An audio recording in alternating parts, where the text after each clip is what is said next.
brought to you here in the light of His day.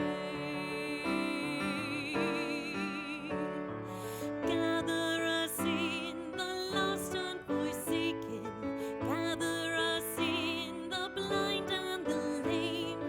Call to us now, and we shall awaken, we shall arise at the sound of our name.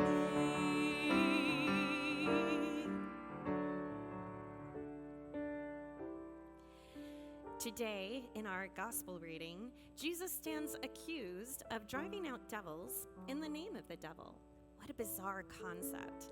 Richard Rohr puts the readings of today together in this very thought-provoking writing.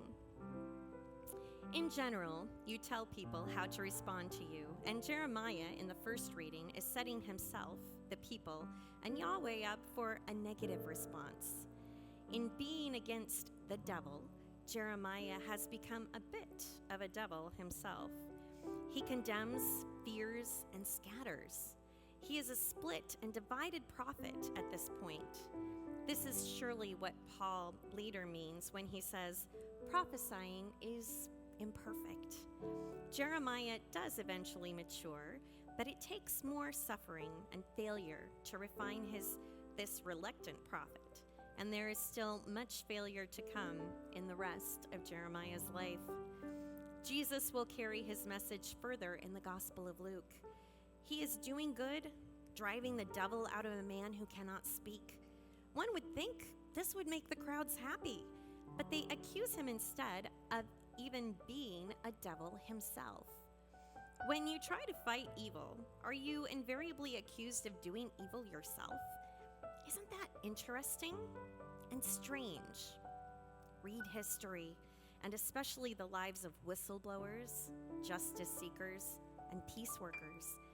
Maybe, in fact, this is what was happening to Jeremiah, and what is keeping him defensive and in a corner.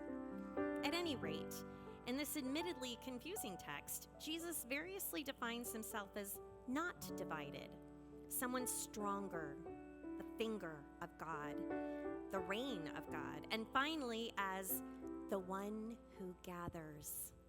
He speaks from his inner identity and ground. He speaks from a non-dual place, his state of union with God and real connection with the situation. Note, however, that this is not just a look what I can do story.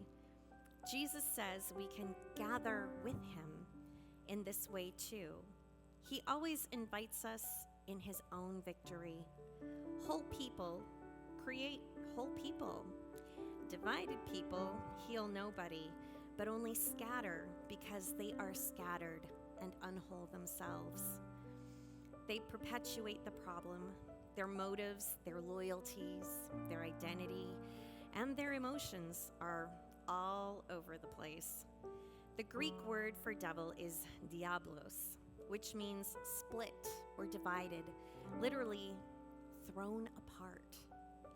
Jesus gathers and heals because he is one with himself, one with God, and even one with the pain of the man who cannot speak.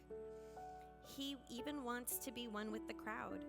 Predictably, however, his very wholeness divides Jesus, the gatherer, from those who are scattered, and they accuse him of their own fault, which is being the devil. For some smug reason, people are threatened by anyone farther along the path than they are. When you actually fight real evil, you will invariably be accused of doing evil yourself. Whereas if you separate yourself from a minor social impurities, almost everyone will agree and jump on board.